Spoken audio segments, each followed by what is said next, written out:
Hello everyone. This video is in continuation to our videos on animal kingdom.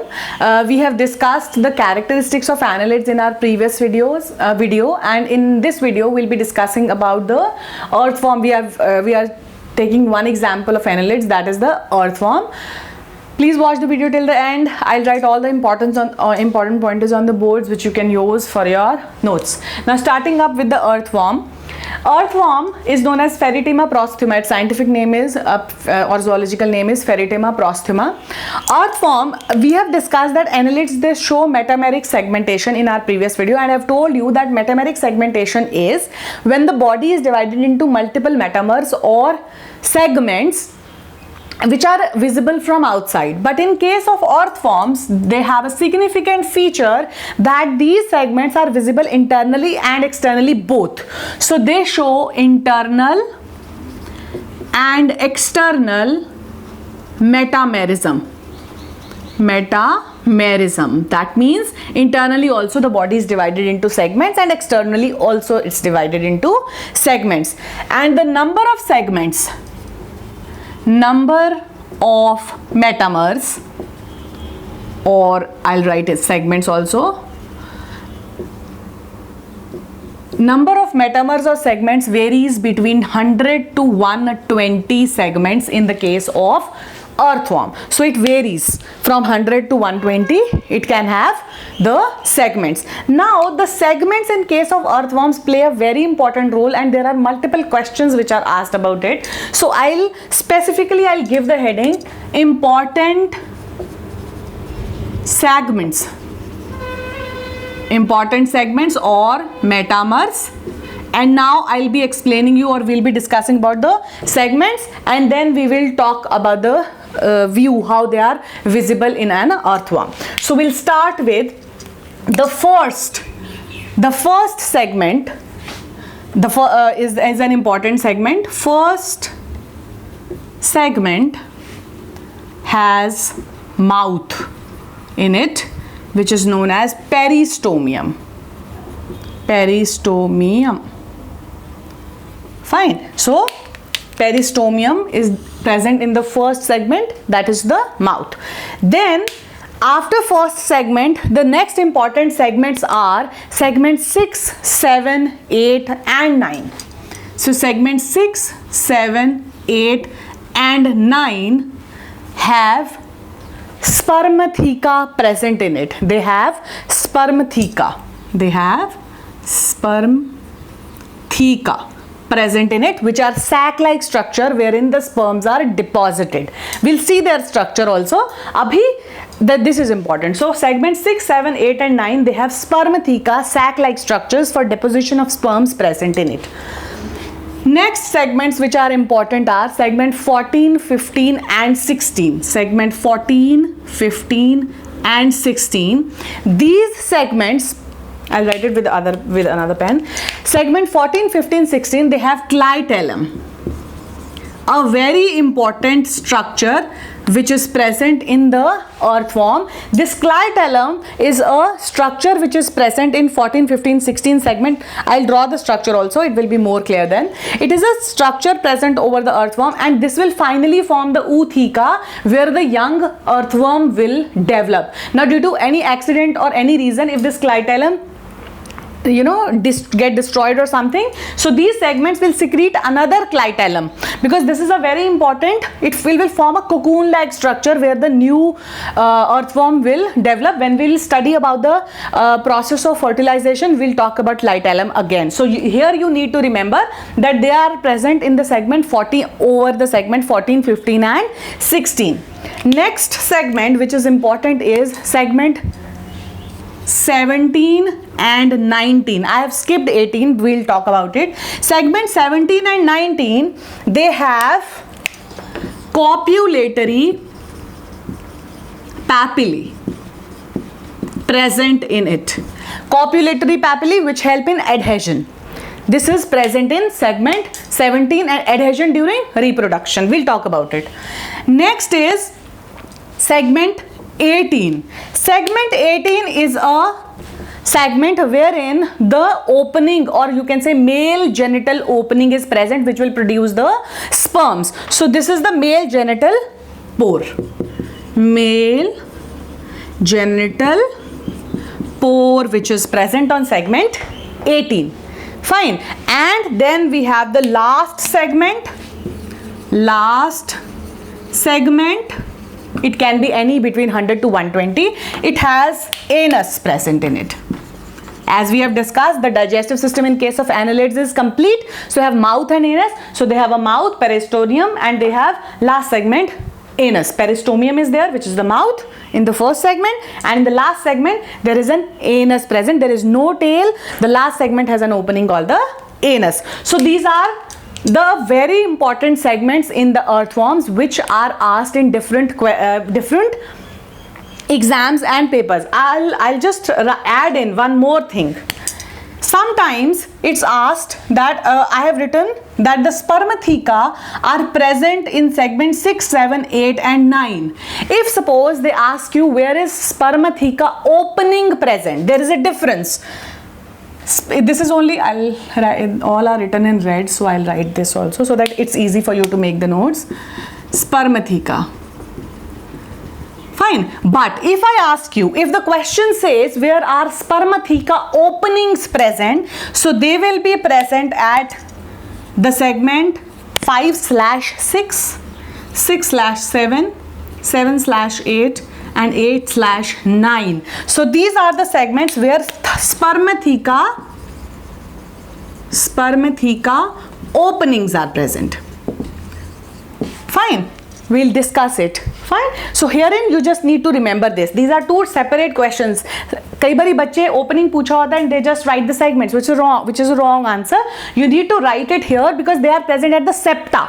They are not present in the segment. Fine. So now we will talk about the ventral view of an earthworm and we'll discuss about all these segments.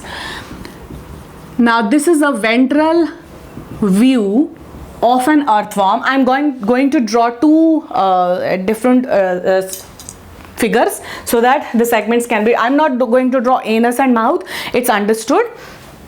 Now herein, suppose this is earthworm 1, because here we'll need these earthworm 1 and 2 when we'll talk about reproduction. So I'm making two figures. So suppose this is the one and then the other one I'll make it like this to show you the spermatheca. Fine. So herein it's divided into segment 14, 15, 16, 17, 18 and 19. So I'll write, this is segment 14, 15, 16, 17, 18 and 19. So we have discussed that in the segment 14, 15 and 16 clitellum is present. So herein we'll make this clitellum here. So in the segment 14, 15 and 16 we have clitellum present. We'll talk about its role. Then is segment 17 and 19. 17 and 19, they have these structures which are known as copulatory papillae. I'll label it with some other color. Copulatory words comes for the structure which helps in copulation or reproduction in the process of reproduction, which helps in copulation or grasping. That they are known as copulatory structures. So this is copulatory papillae. And in segment 18 we had a male genital opening. So this is male genital opening or pore, you can say. I'll just write pore. Fine. So these are the structures which are present in segment 14, 15, 16, 17 and 18 and 19, which is important for reproduction.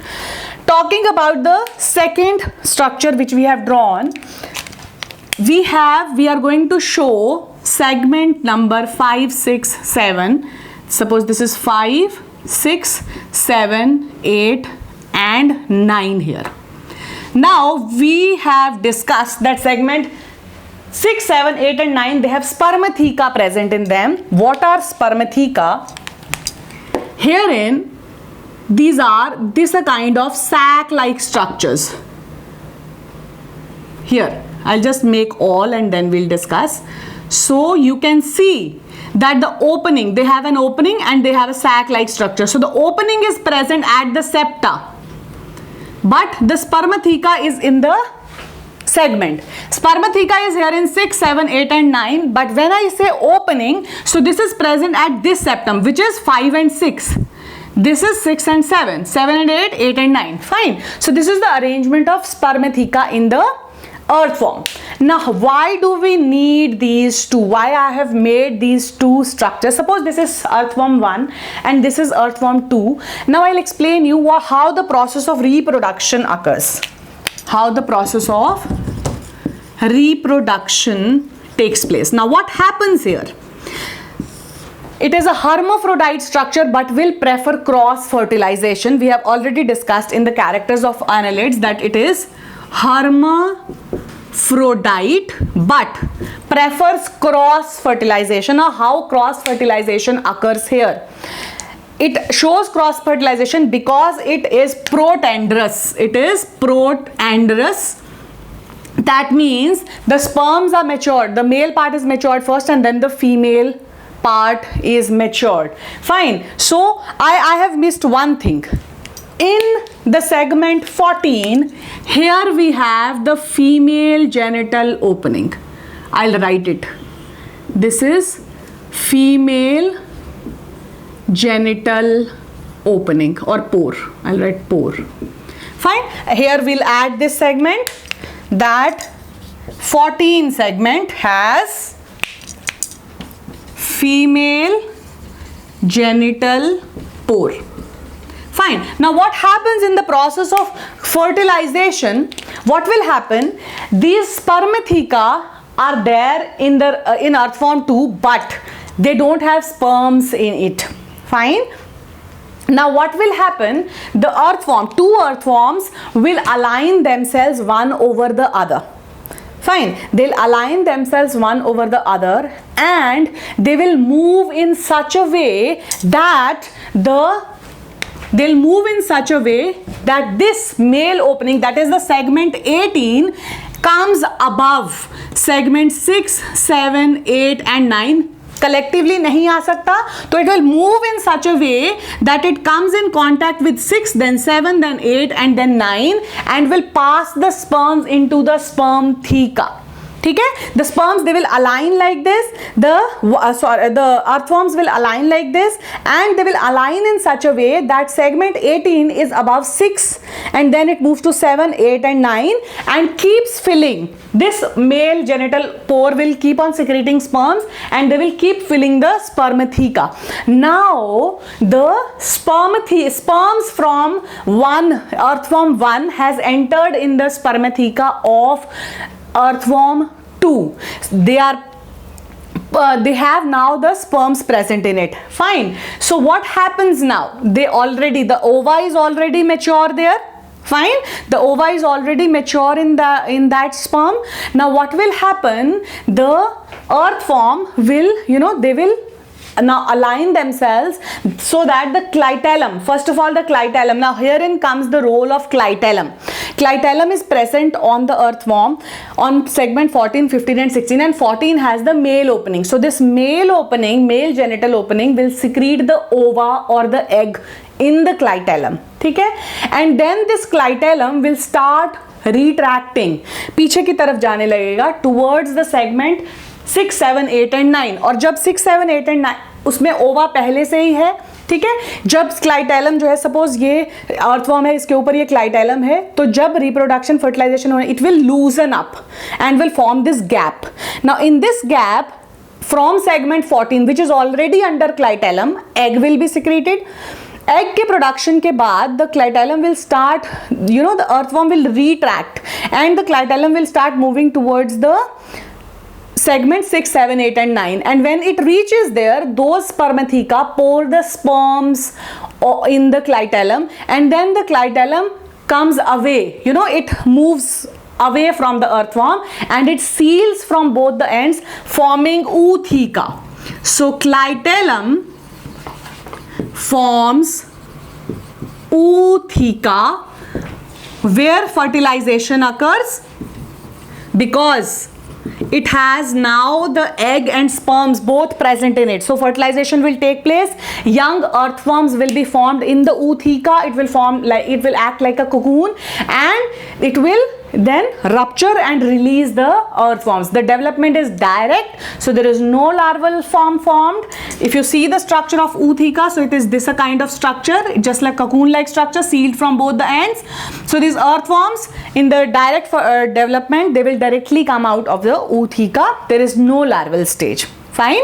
So this is how it works, the process of cross fertilization, and this is the role of clitellum. Earthworm is known as a farmer's friend because the droppings or the excreta of earthworm, known as vermicasting, is very rich manure, and when the earthworm digs holes in the soil, it makes it porous for the farmer to sow crops. So it makes it aerated, helps it to breathe. So that's why earthworm is known as farmer's friend and is a very helpful source of manure for the farmers in the fields. So we have discussed, these are all the topics discussed about earthworm. We have discussed about the general characters, we have discussed about the important segments, and we have talked about the cross fertilization in the earthworm. In our next video, we will start with the next phylum. So keep watching, liking, sharing, subscribing. Thank you.